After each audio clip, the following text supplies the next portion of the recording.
Fighting for their lives, farmers organized to fight the distant price-fixing plutocracy, which they were convinced had rigged the system against them. They worked through social and educational organizations called Granges.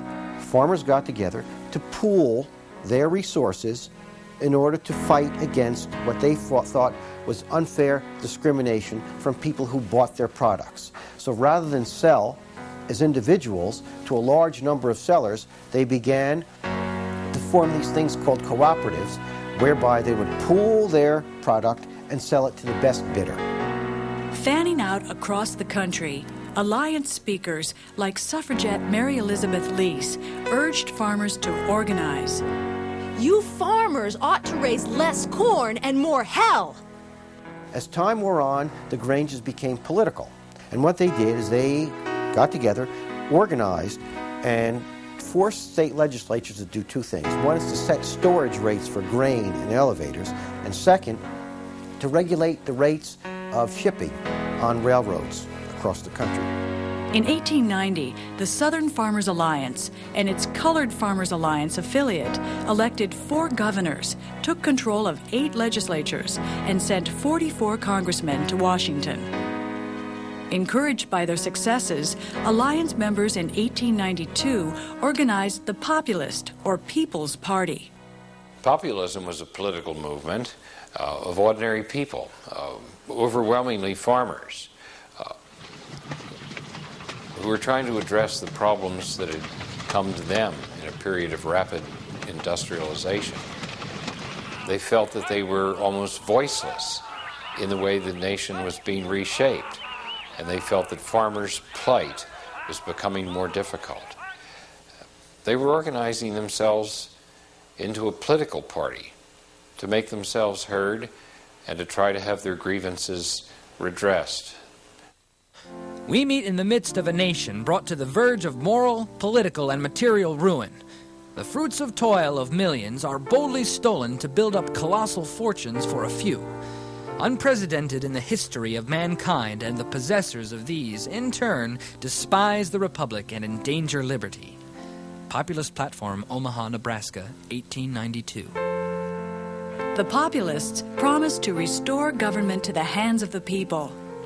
They also promised to increase the money supply to make it easier to pay off debts, to institute a national income tax, and to nationalize the railroads, telegraphs, and telephones. To attract industrial workers, the platform called for the 8-hour day, legislation to control monopolies, and limits on the use of court injunctions to stop strikes. In the presidential election of 1892, Democrat Grover Cleveland beat Republican Benjamin Harrison in a close race. Supported by farmers in the West, the Populists carried 4 states, sent a dozen congressmen to Washington, and won more than 1 million votes for its presidential candidate, James Weaver.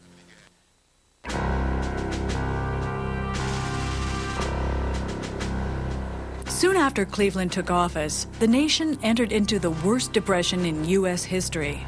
There was a depression that developed. Prices again had been very low. Many workers were laid off. As wages were cut, workers began to see that they again were not going to be able to pay their rent and to pay for food. By 1894, 150 railroad companies had collapsed and dragged 16,000 firms and hundreds of banks down with them. In New York City, more than 20,000 homeless sought shelter in city jails. In Chicago, police stood guard at the train station to prevent tramps from entering the city.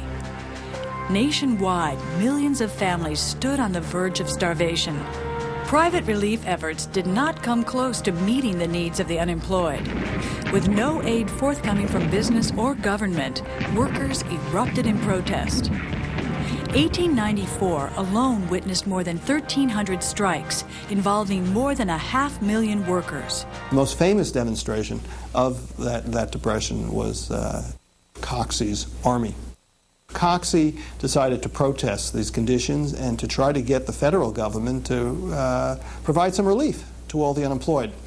And he just started marching from the West Coast, and he began gathering people around him as he marched from city to city who became part of Coxey's army. And they did march on Washington and petitioned, not successfully, for government relief for the unemployed.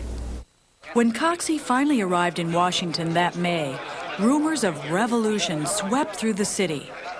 Coxey was immediately thrown into jail, and his followers dispersed. Meanwhile, trouble was brewing back in Chicago at the Pullman Palace Car Company. These people who built the Pullman cars were highly skilled workers.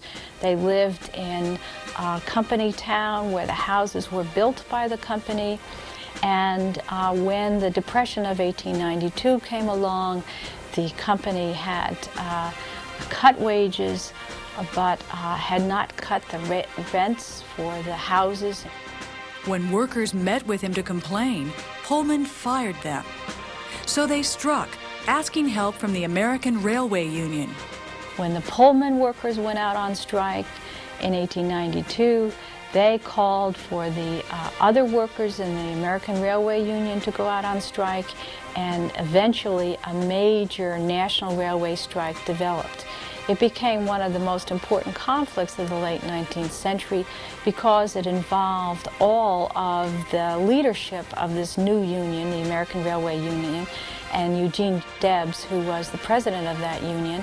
As the workers tried to prevent the railroads from moving, the companies would attach mail-carrying cars to the Pullman cars, and if you didn't agree to carry a mail car, you were obstructing the United States mails, so that went to court. The arrival of federal troops in Chicago on July 4th triggered a riot which left 13 dead and 50 wounded. 7 days later, more than 34 people had died. What had begun as a boycott of Pullman had become, in Eugene Debs's words, a contest between the producing classes and the money power of the country.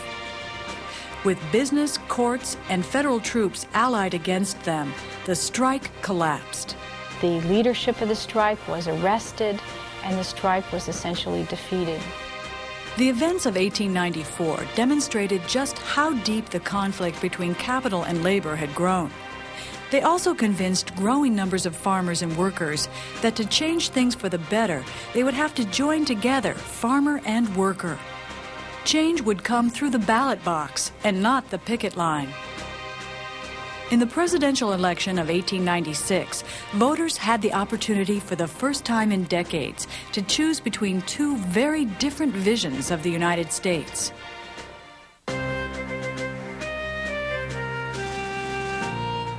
The Democrats nominated a former populist named William Jennings Bryan for president. Bryan came from Nebraska. He was a very religious man, and he pretended to speak for farmers and workers, in other words, for ordinary people. He attacked what he called the malefactors of great wealth, rich people living in the East who he held responsible for the plight of farmers and workers. To oppose him, the Republicans nominated Ohio Governor William McKinley. McKinley didn't campaign much. In fact, McKinley sat on his front porch for the most part and let his front men and his advance men do most of his campaigning. Bryan barnstormed the country, logging 18,000 miles by train in the nation's first whistle-stop campaign, and gave as many as 30 speeches a day. In speeches steeped in religious fervor, Bryan called on Americans to smite down the moneylenders and drive them from the halls of government. Bryan favored the free coinage of silver to deflate the value of the dollar and make it easier for farmers and others to pay off their debts.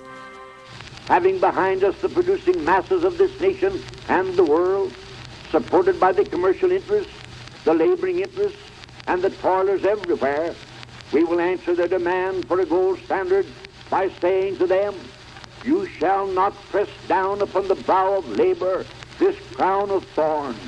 You shall not crucify mankind upon a cross of gold.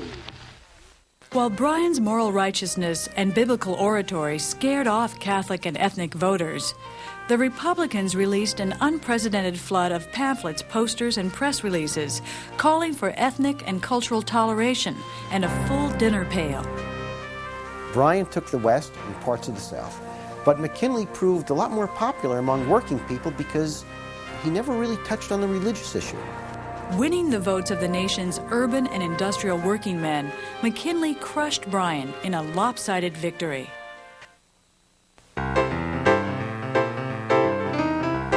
After the presidential election of 1896, the Populist Party faded away as returning prosperity pushed prices higher and U.S. farmers prospered. But the struggle between capital and labor continued. In the first decade of the 20th century, 9 million new immigrants would pour into the United States from Eastern and Southern Europe, in the largest wave of immigration in U.S. history. Samuel Gompers would see his AFL swell to more than 1 million members. Angry workers in the West would help form the Industrial Workers of the World, a radical new labor union that advocated the use of general strikes and sabotage to win worker control of production.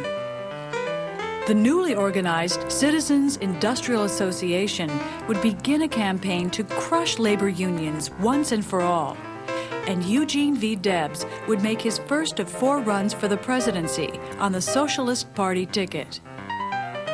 Recognizing the injustice of the nation's industrial economy, a new generation of reformers, calling themselves progressives, would mount a national campaign to reform the United States, using the government to represent the interests of working people and consumers, as well as businesses.